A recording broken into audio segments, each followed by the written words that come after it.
Good morning. Oh, Representative, right on time. Right on time. Welcome. This is what you do in New York. All right. Good morning, everybody. Welcome to our panel, Smart Cities New York, People Policy Performance.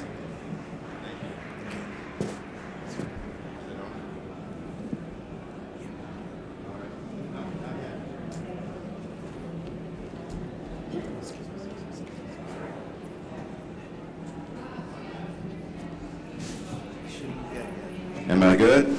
All right. I thought you were running up here giving me some of that fro for my head and stuff. So I was so excited there for a minute. But you are in the right place at the right time at this conference, because today we're going to talk about smart cities, innovation, but we're going to talk about making sure that as innovation data is collected, that the people are not forgotten. And a lot of times when we think about smart cities, we always think about the infrastructure piece. But when you speak of infrastructure, you also should speak of the people that live in communities and making sure that everyone that is in that community get connected to that infrastructure and their lives are also improved. We have an amazing panel here today of leaders from throughout America on the state as well as the local level. So I'm going to get right into it, and I'm going to really give a brief introduction because all four of the panelists are amazing in their own right. To my left, we have Representative Michael Blake from Assembly Member of the 79th District in the Bronx of New York. We're in his town.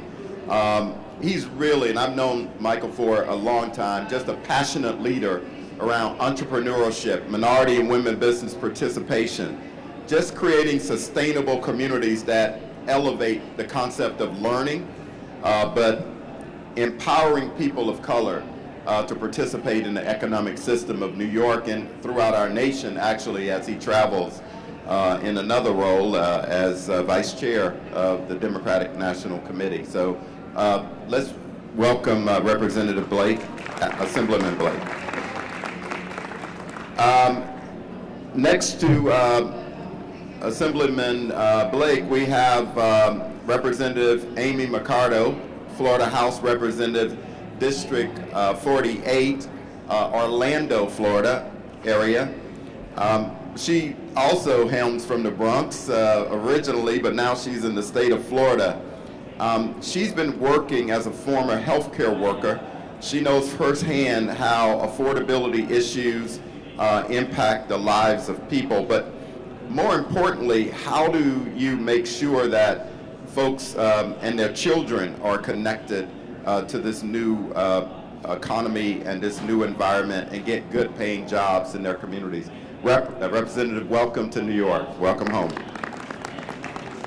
And next to Representative Mercado, Tishaura Jones, Treasurer, the City of St. Louis, the first woman to hold that position, and building on her background as a public servant, financial services professional, and educator, she got this role in January 2013, and in her position, she oversees the investment, the cash management, really the creativity around the parking systems, but how she's using that role to make sure that, again, everybody in St. Louis, Missouri is participating economically.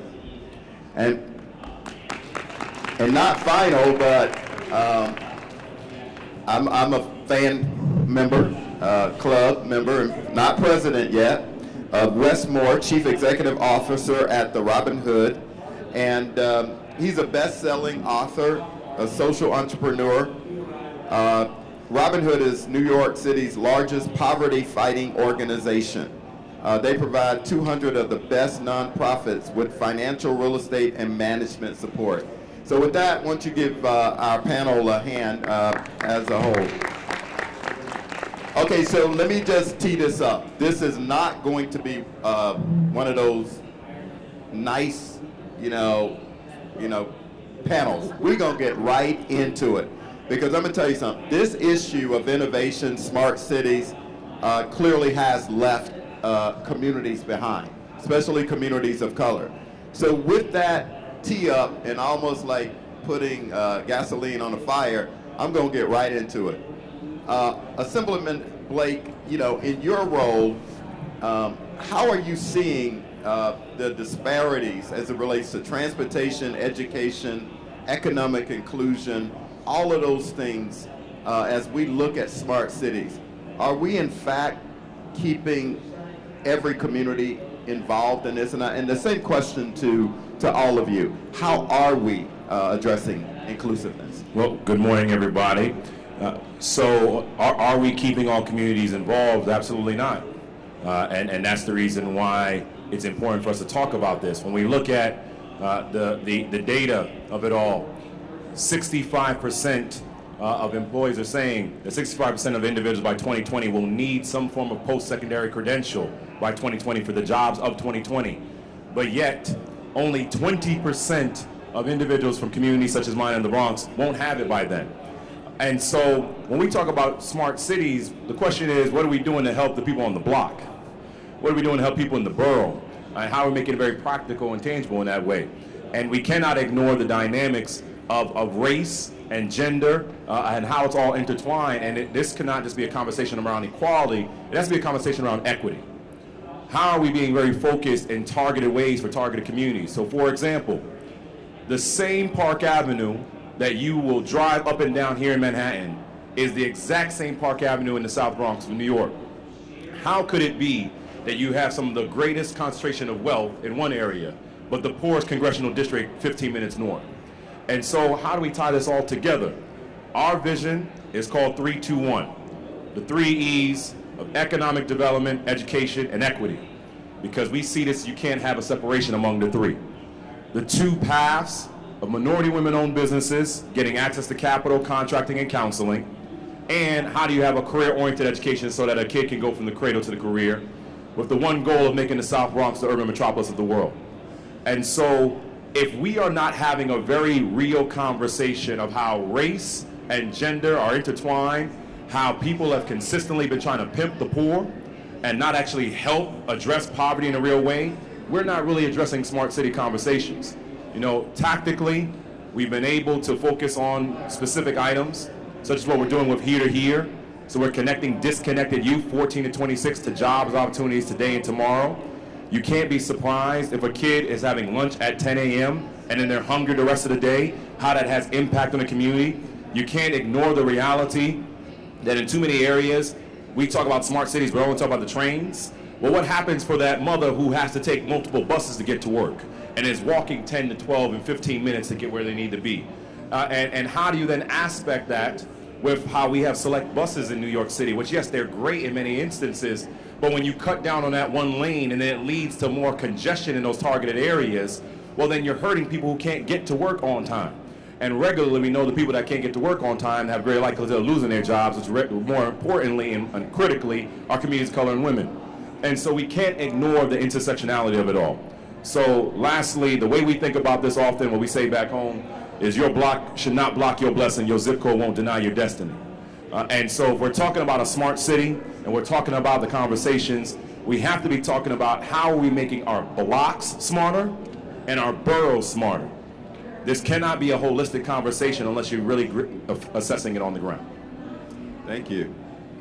Anybody jump in, feel free. I'm not going to stop. This is just going to flow. Okay. So good morning, everybody. One of the things that Mr. Anthony did mention in my bio is, you know, the treasurer is the parking supervisor, so it's a very unique arrangement. I haven't seen any other arrangement like it in the country, and believe me, I've looked.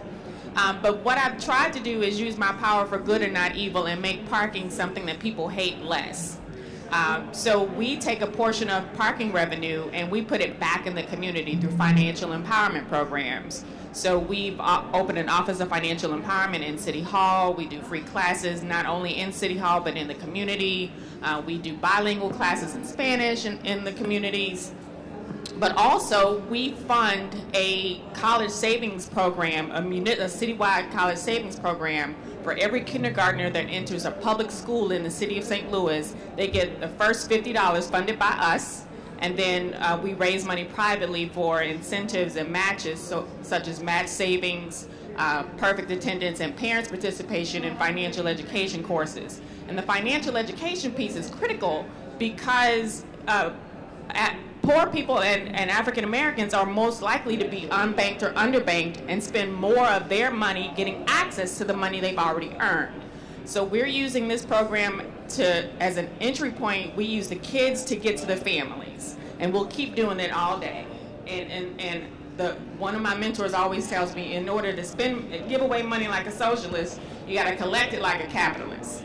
So I've been collecting money through parking and giving it back to the community. And when you tell people that this is where your money is going, especially in government, people tend to not be as mad when they get a parking ticket or have to pay for parking, which in St. Louis is still one of the cheapest places in the nation to park and to get a parking ticket. So I invite everybody, come to St. Louis, get parking tickets, let them triple, so we can put that money back in the community. And the other piece is, we also have to make sure that people have the right financial literacy, the financial lessons in order to participate in society. If banking and financial services is getting smarter, then what are we doing to prepare people to handle their money? Because if they don't, Ambassador Andrew Young always says, if you don't learn the language of money, then you are an economic slave. And so we try to make sure that parents in our schools have those lessons, those necessary lessons, in order to teach their kids and teach themselves the importance of saving for future goals. I just got a note the other day, or last night as a matter of fact, from a parent whose child is in our oldest cohort, was in the 2nd grade, so he's 8 years old, and he just got his end of year statement. And he was amazed at how much money he's saving. And he's like, I can't wait to use my money to go to vocational school when I finish high school. So those are the kind of lessons that we want to make sure that we're giving to kids, you know, especially children. This is how you prepare for your future, and you cannot start early enough. Amy, any thoughts? So, from my perspective, I'm a mom of 6, 4 of which have graduated from public schools, and some of the things that we are failing at, uniquely in our structure, even in Orlando, the happiest place in the world, right, is the kids are not coming out with the level of education necessary. So we're already holding them back, even with, as we move forward in technology. It's fine and it's great to have all this access to technology, but if we're not teaching them the basics and the things that they need to survive, whether it be financial literacy and understanding what it is to balance a checkbook or an account, because at this point you can do electronic checks, right? Or even the simple civics behind it. We can be the most technologically savvy nation in the world, but we're not going to be able to use it at 100% because our kids don't have that capacity yet. So from our perspective, my perspective in Orlando and in Florida is really working on the granular level, and it's still that one-to-one. It's still trying to help educate parents and folks that look like me to understand it's not impossible, but it's a lot more work than you're used to or that you thought you were getting into. So just being able to continue those communications, those conversations are very important. I'm really excited about this conversation, and not just because this is a group of people who I admire and respect deeply. It's because of the fact that if we're going to have a conversation about smart cities and the future of smart cities, it means that we need to have government, nonprofit, philanthropies, everybody involved, because the truth is that we're dealing with a systemic breakdown. Like, every group needs to take some level of responsibility for the levels of inequality that we have within our society. And so the only way we're going to be able to deal with a systemic breakdown is a systemic build-up. And the truth is that when we think about, I've now been at Robin Hood for a little short of a year, and we've now had a chance to meet with just about every single leader of every community partner that we currently fund, and that's over 200 organizations. which means leaders who are working in education, leaders who are working in health, leaders who are working in housing, leaders who are working in justice reform. And one of the big takeaways I've taken from that experience is that none of them are only working on that issue, right? Whether you are, if you're working in health, you're also dealing with housing issues. If you're dealing in education, you're also dealing with justice reform issues. If you're dealing with transportation, you're also dealing with early childhood. The issues of the most vulnerable are multifaceted. And so when we're talking about things like, so we can say, it's great to have a job training program. But if a person can't get to the jobs, then what's the point of the job training program? It's wonderful to say we're going to create educational assets. But if a person is a returning citizen or returning from prison, and we repeatedly make them check boxes, or we continue to tell them, but by the way, you can't qualify for any federal aid, then what's the point of the educational pipeline that we just set up? And so our ability to think not just in the first level, but in the second and the third level, about what are the obstacles that are going to repeatedly stand in the way, particularly for the most vulnerable, particularly for oftentimes those who are black and brown, that our job then becomes how do we systematically remove those things? And how do we make true potential and opportunity and all those things that every one of us stand for, make it actually real and not seeming so distant and more like a punchline to those who are on the blocks? And so whether it's the conversation about how we're thinking about these pipeline things from children from Jump Street, how we're thinking about letting people grow up in healthy homes and healthy communities, having educational systems that are preparing people for 21st century economies. How are we thinking about transportation assets that can move a person from one area? I mean, I'm thinking about right now in Baltimore, for example. If you live in West Baltimore and you have a job in downtown Baltimore, it can take you up to 90 minutes to get there. We're talking to go 3.5 miles. These are the type of things that if we're really going to be thoughtful about what it means to break down some of these challenges and barriers, it means being holistic about what it means to break down those challenges and barriers. So I want to push the panel on that because Michael said something earlier, and it's similar to you, and it's the word investment, right? So, we're looking at 5G coming, we're looking at certain communities getting access to that. As community leaders, as policy leaders, how do we get the private sector to invest in those communities, those zip codes that are not as profitable as the zip code in that area of Manhattan or downtown DC? What are some of the policy things that we need to do in order to make that access equal and the disparity less? Any thoughts?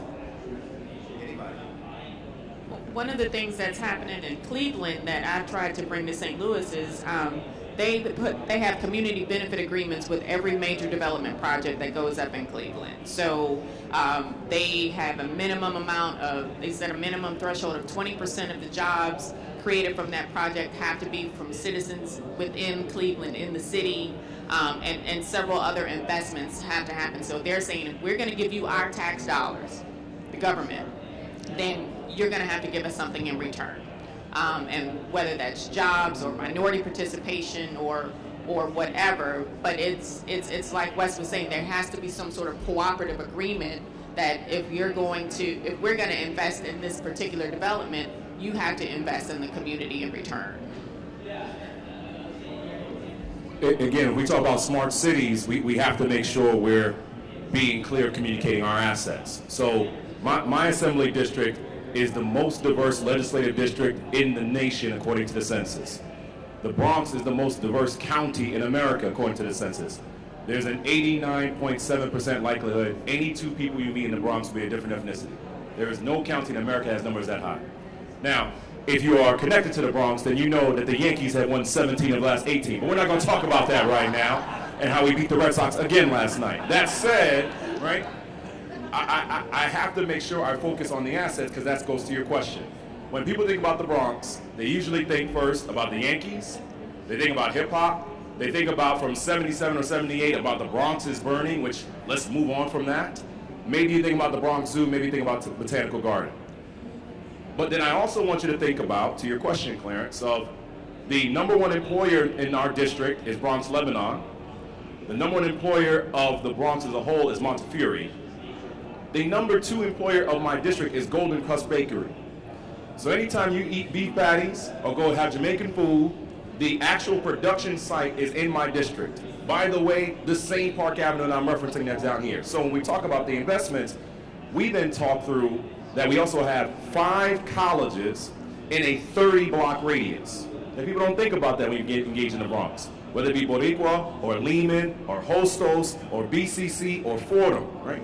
And so in that aspect, JP Morgan Chase did a phenomenal study recently.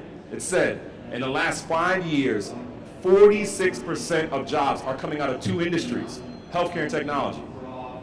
Healthcare and technology. So then when I say to a private company, why do I want you to invest here? Well, I have colleges and high schools that are focused on healthcare and technology. I can give you the assets that others cannot give you. By the way, I can give you easier transportation than it is if you were out in Brooklyn. You know, I can show you the opportunities of what's happening here. You may not realize this.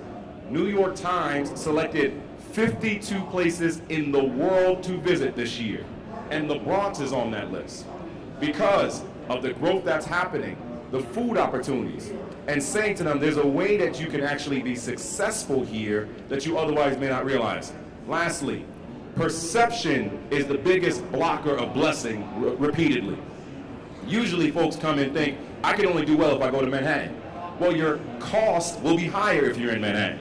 So let me give you a better economic argument. Tishaura talked about Ambassador Young. Something that Ambassador Young and John O'Brien always talk about is stop the conversation only about civil rights, but talk about civil rights and say the economic opportunity of growth is higher for you in areas like the Bronx. Let me give you a final point on this. When you look at what's happening specifically, one reason why JP Morgan and their team through Here to Here has invested is because they saw what was being built. Alex Rodriguez, J-Lo came together for an effort with Cedric Bobo and Fred Green around Project Destined. Why? Because to the point of Wes making, we've been able to talk to young people around the language of money when it comes to real estate. Because development is happening and people want to see how to get engaged in the Bronx, so we connected with Project Destined so that not only will we train you about real estate, so that investors can look here, oh, by the way, you go through the program and 20% of the asset then goes back in terms of the equity for scholarships for the young people, which then we connect you to the vocational program that is connected to healthcare and technology. So we're creating the atmosphere for success, and that's how you get a private sector to start looking at communities they otherwise may not look at. Wes? And I think if we want to get the private sector more involved, there's 3 different things that we can do, and a lot of it is piggybacking on both these 2 brilliant points, right? One is we must change the laws. 2, we must change the pipeline. And 3, we must change the makeup. And so when we're talking about changing the laws, what I mean is things like this. There are laws in the books that are keeping employers from hiring certain people, right? So for example, there are certain jobs, federal, state, etc., and private sector businesses that people, once you have a criminal record, you're not allowed to participate.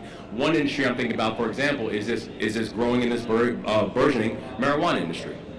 Where we're on the cusp now of watching something that has been illegal and has systematically destroyed families and communities for generations that is now turning into a multi-billion-dollar business, right? But if a person has a drug conviction, they're not allowed to be hired by one of these businesses. They're not allowed to be a manufacturer, they're not allowed to be a producer. So we actually need to take a hard look at laws. That if we're going to make systemic changes within our society about which industries we're going to support, it also means changing laws about who can participate and how they can participate.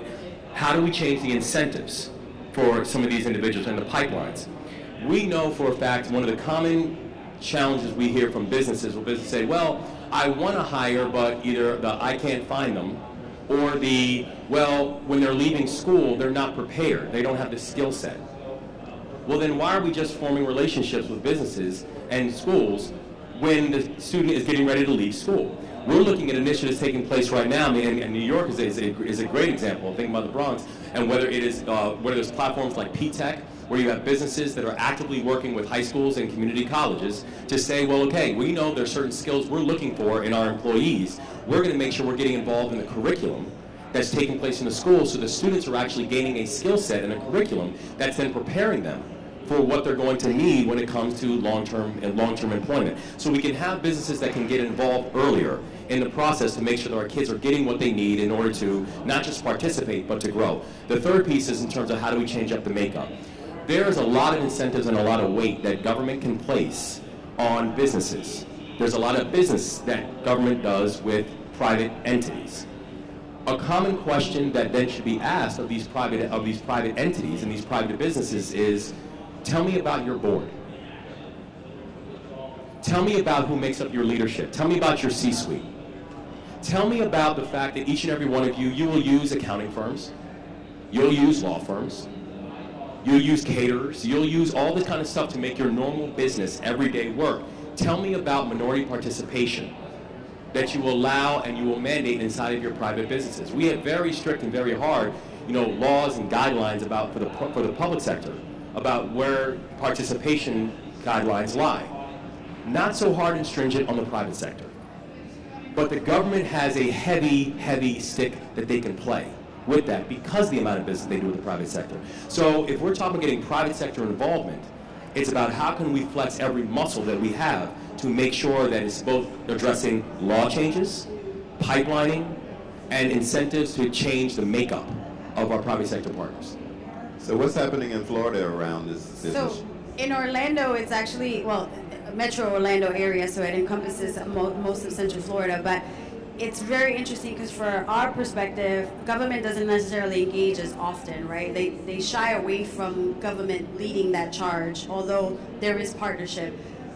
What I've seen within our community is we've partnered the university system. The University of Central Florida has partnered with different businesses as well as our new medical school, right? So they started out with literally the community, and the engagement started from local level, but then they brought on the Disney and Pfizer and the different entities so that they can collaborate together and be able to share this information and gain, student population. We also have, obviously, our healthcare system itself. We have two fairly large systems, kind of like Montefiore in New York, that engage within the community directly. And one of those things is one of them actually has a nursing school, a university, that they then hire from that same student population. So you're seeing the investment in the community, but also the investment in the student, so that all of that invests back into the community. So that, they obviously take time and a great deal of partnership and conversation, but without them, we wouldn't be as successful as we have been currently, and growing. We're years behind the larger cities, but Orlando has been dealing with leaps and bounds of growth and the pain behind it. And the way they've been successful with our mayor, our city mayor and our county mayor, because we have two, and the other municipalities, is grouping together and trying to engage so that we then help the entire population. Because if one of us is successful, that doesn't mean the rest of us are going to be successful. I have a dear friend, we call it leapfrogging personally, and it's I move forward and I grab back or grab from the side. It doesn't have to be from back here, and leapfrog the next person, and then they then choose the next step, and we figure out how are we helping each other, because if we're not doing that and we're not speaking about it and sharing the information, we're doing ourselves a disservice. So, and I'm going to give you a chance, because I think I want to follow up on this this whole concept of the skills gap and people of color. We walk around this conference and very few people of color here, and we're talking about the future of work. You're going right. I kind of figured you were going to pick up on that, but we got this whole concept of future of work and what is work going to look like. But if it doesn't look like this panel in any sense, have we made progress with our smart cities and smart connectivity and minimizing that disparity? So first I want to show love to Artie Tannen, who's the brilliant ED of all smart cities, and she's the reason that brought all of us together from around the world who's here itself. Yeah, we have to, and this is why I started, and Clarence, they all knew. I told them I was going to be acting a fool this entire time, right? Like, until we make a shift of going from a mindset of emergency to emerging, we're not having a real conversation around smart cities. And the reason I talk about race at the top, it repeatedly is the precedent, unfortunately, that when crisis happens to people of color, there's not a response that is equivalent to other communities. You think about what's going on in Orlando and the Puerto Rican community that's coming to Orlando. The fact that this president is inhumane in his belief and his response to U.S. citizens that they're literally letting sit there without power and water and opportunity is forcing them to immediately shift strategies. And this is no different than what happened in Houston. It is no different than what's going on here in New York when it comes to NYCHA public housing. How is it that we can live in a society that you can get unleaded gas but you can't get unleaded water? It doesn't make sense right now. And so we have to really ask ourselves, to Wes's point and switching it in that manner, who are we bringing with us to these conferences? How are we going back and engaging and having the real focused conversation that we are in a lot of these cities where people of color will be the majority in this country by 2050, if not earlier. Some say it'll be 2042, some say it'll be 2038. Babies of color are being born in the South at a higher rate than white babies.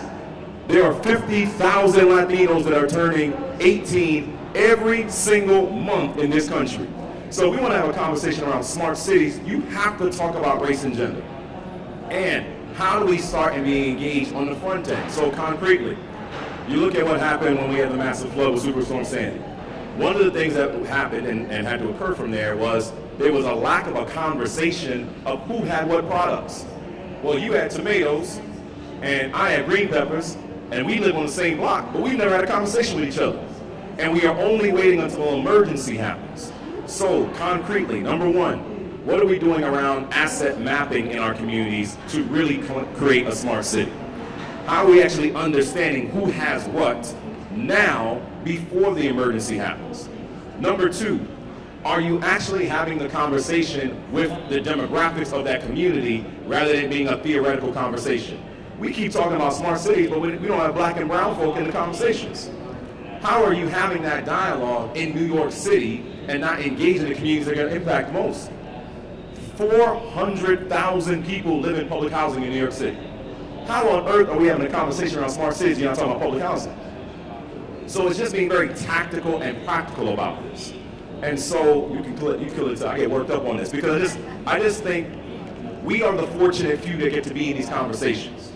We get to engage and learn from people from around the world, but then when we go back to our hometowns, what are we doing to shift the narrative?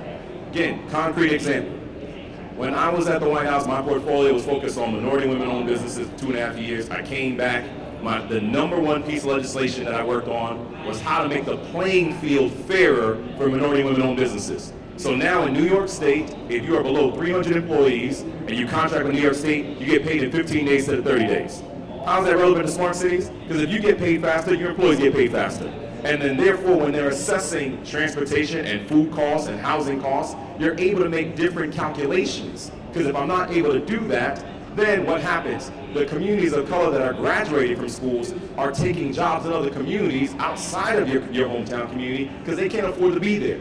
And so the shift of race and gender and intersectionality of it all cannot be ignored when we're creating these strategies. Lastly, when we think about how this is all interconnected, and I always highlight Tishaura in terms of how you shift a conversation from pain to promise and crisis into the opportunity. When you look at St. Louis, you look at Ferguson, and you saw what we were watching, that's what they were experiencing on the ground. And you have to make tactical, immediate decisions. But again, I'm using it as an example of how do we shift the conversation to stop talking about smart cities from an emergency approach to an emerging one. All right, how do we, any follow-up on the skills gap piece that we need to fill and the fact that, Michael's already talked about the environment that is here and the lack of diversity that is here. How do we make sure that this audience next year is a little bit more diverse in terms of this issue of smart cities? I actually want to chime in a little bit here because Assemblyman actually mentioned something that's important. New York City's feeling it. Orlando and the metropolitan area is feeling it, most of Florida at this point. The migration of Puerto Ricans from the island to the mainland has been going on since the 40s and 50s. In the last several years, it was an economic piece. Things were just economically incredibly challenging on the island, and so folks that could leave, left. What you're seeing now with the migration post-Maria are folks that really don't want to leave, but have to. So there's a difference. And the piece that I'd like to highlight is wherever they go, because there's Puerto Ricans just about everywhere, including the moon, you end up with an understanding that's very different. You need to have the cultural competence conversation, because just because we're Puerto Rican, we're not necessarily monolithic. Those of us that come from the island versus born and raised in New York, in the Bronx, and moved to Florida, those are very distinct differences, even though we're from the same culture, right? And understanding that is really important when you're having these types of conversations, because perfect point here, I have a multi-generational family, and so my decision makings are, my kids are grown at this point, but they're from my children to my grandparents, right? And even my grandparents is 3 distinct ages. It's a 90, 80, 70. Those decades mean something, and they're very different. Their mindset and their needs are different. The same way that I'm dealing with my 20s and 30-year-olds, right? I need to make specific decisions based on my immediate needs. When you're having these discussions and you're actually planning out city needs, statewide needs, state policy, we need to have these conversations with cultural competence and understanding that what we're deciding on, what I'm voting on at the state level is going to affect those 4 generations in my house completely different.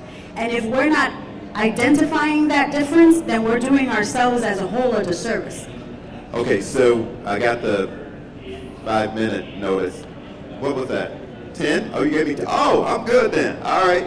So let me ask you this. The whole theme of this, Smart Cities New York, powered by the people, powered by people. How can, communities of color, as we deal with this smart cities concept and the disparities that exist, investment in, I'm in DC now, so investment in the Northwest and broadband is just, you can just crank on your phone and that stuff just pops up. You go in the Southeast, where it's poor, people of color, predominantly now. So how do we change this conversation so that the people are making sure that they are moving this movement of smart cities? Are you seeing anything happening, Wes, that we can share with this audience? Yeah, so I think we've actually watched some really exciting trends that are taking place in terms of how do we think about participation, how do we think about, one thing that I think about the work about Robin and the theme that we've really held on to is this idea that the people who are closest to the problem are going to be the ones who are closest to the solution. I think about my own life and my own story, and the fact that I first had handcuffs on my wrist when I was 11 years old, and my whole journey has been one of a lot of second and third and fourth chances that have been there and necessary, and people who help me to appreciate when second chances start becoming last chances, right? But what I understand and appreciate deeply is that I didn't need someone to come and save me. I needed people to hear me. And I needed people to understand the fact that if you want to know what's going on with me, instead of coming up with white papers and trying to dissect it on the side, have a conversation with me and ask me, and I'll tell you exactly what's going on. And so we have to understand that as we're moving, that these have to be inclusive. The different things that I know that we turn around and that we fund, it is exclusively about how we actually learning from the people. We have a platform in Brooklyn. It's called Blue Ridge Labs, and really what it is, it's a group of technologists that are actually creating technologies that are going and addressing issues of poverty.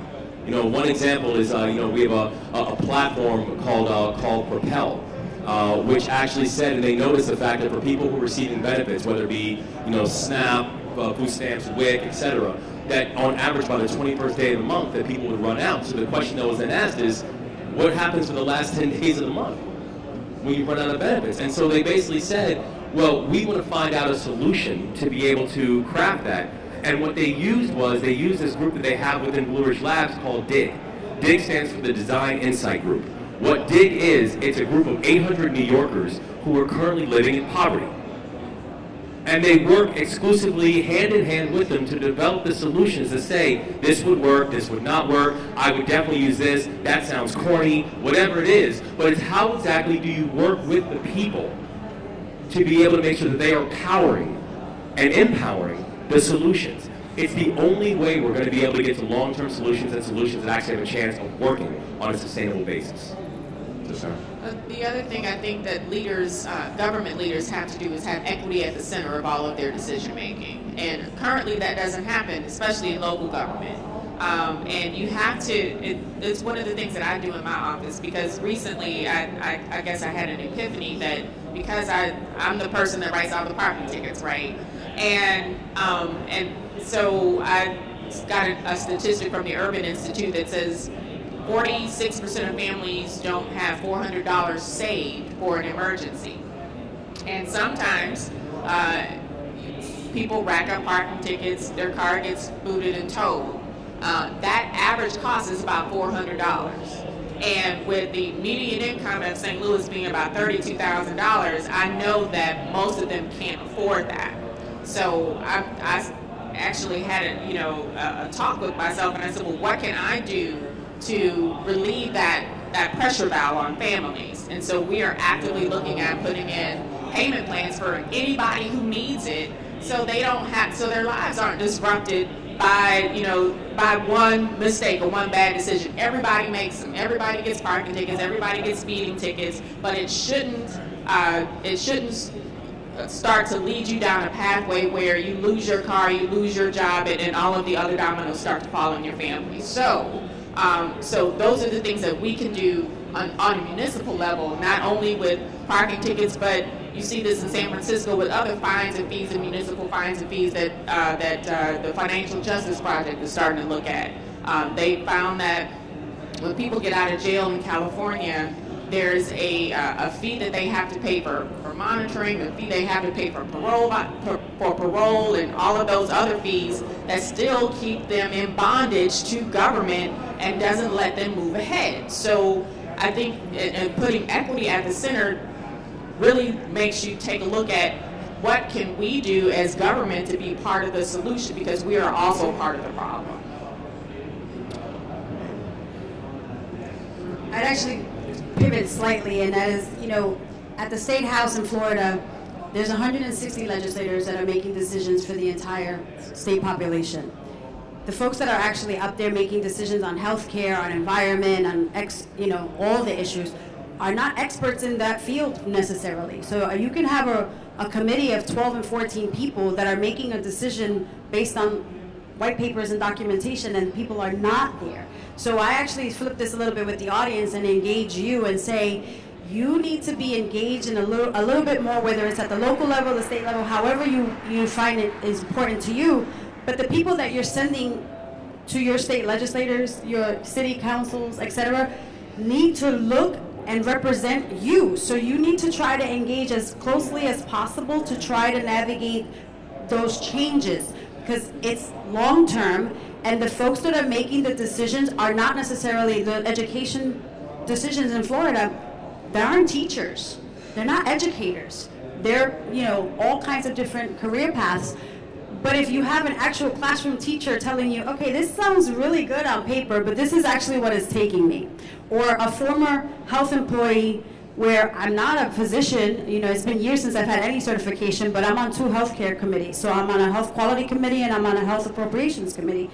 When I'm seeing things that seem incredibly innovative and, forward thinking and so forth, you have 2 things that happen.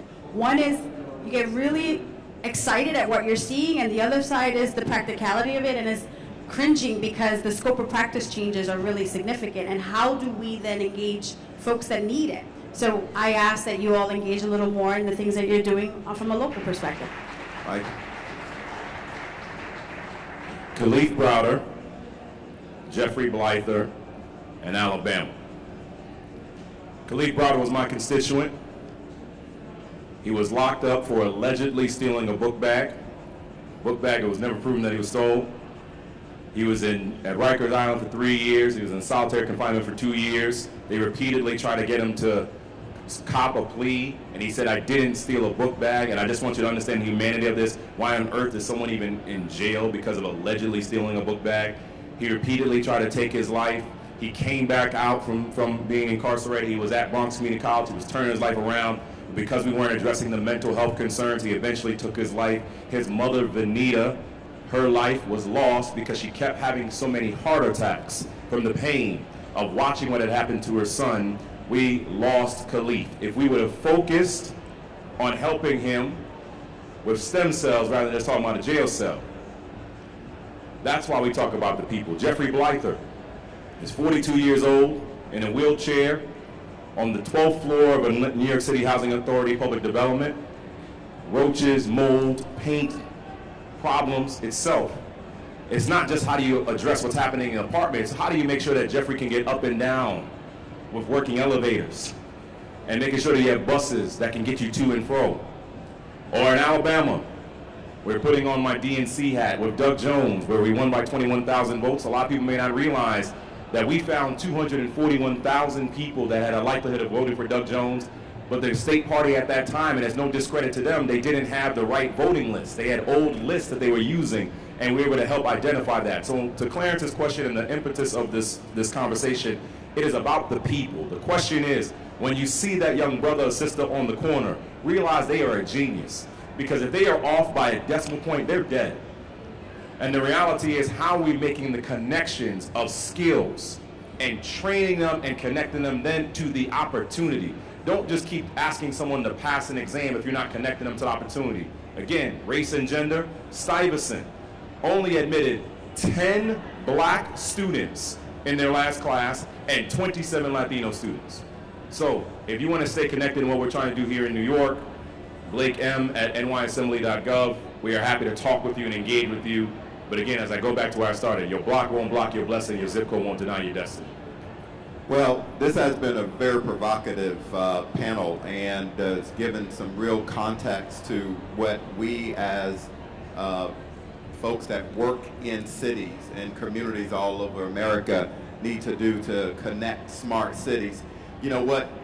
You know, I had some thoughts to share, but this panel has really inspired me to be able to share with you that New York City can look at itself as a smart city, but until we take care of the basic infrastructure, the housing needs, the job needs, the needs of all of the citizens engaged in this smart cities work, we're not going to prosper as a nation, we're not going to prosper as a city when just pockets of the community is being connected to the future of work and innovation.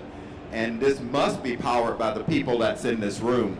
And so I think this is an amazing theme. I'd like to thank the panel, and I hope that you guys leave here inspired that we can, in fact, make New York a smart city for all of New York. Thank you all so much for being here. Thanks to the panel.